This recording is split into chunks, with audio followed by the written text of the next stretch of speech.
Ini yang sampai hari ini belum mampu menetapkan tersangka terkait. Sederalun, elemen mahasiswa dari Liga Mahasiswa Nasional untuk Demokrasi atau LMND menggelar demonstrasi di lapangan gedung DPR Kalos Mawe Senin 15 November sekitar pukul 10.30. Aksi ini untuk mendesak Komisi Pemberantasan Korupsi atau KPK menyelidiki dugaan bisnis dalam pengadaan tes PCR. Pantauan serambinews.com, aksi diikuti oleh belasan mahasiswa. Mereka mengusung sejumlah poster, para orator pun berorasi secara bergantian.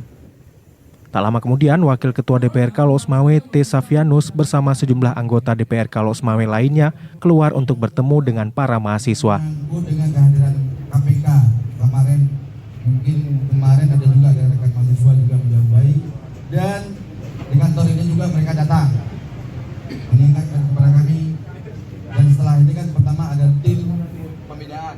Lalu para mahasiswa menyerahkan petisi kepada T. Sofianus.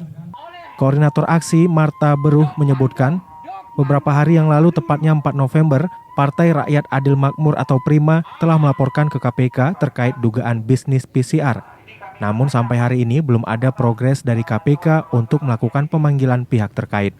Maka dari itu mahasiswa mendesak KPK RI untuk segera memeriksa 2 menteri yang diduga terlibat dalam bisnis PCR, antara lain Luhut Binsar Panjaitan, Menko Marves, dan Erick Thohir, Menteri BUMN.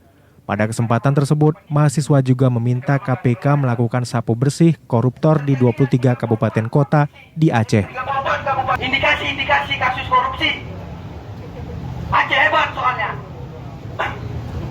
Oke, baik, selanjutnya kepada Bung Katami. Pemberantasan korupsi untuk segera melakukan pemanggilan dan pemeriksaan kepada kedua menteri Presiden Jokowi yang diduga terlibat dalam bisnis PCR. Jadi antara lain kedua menteri tersebut adalah Luhut Binsar Panjaitan sebagai Menko Marves dan juga Erick Thohir sebagai Menteri BUMN. Jadi selain daripada mendesak KPK untuk melakukan penangkapan kepada pemeriksaan kepada yang terduga ini, kami juga mengkritiki kehadiran KPK di Aceh hari ini yang sampai hari ini belum mampu menetapkan tersangka terkait korupsi-korupsi besar yang ada di Aceh. Dari Los Mawe, Saiful Bahri, Serambi On TV.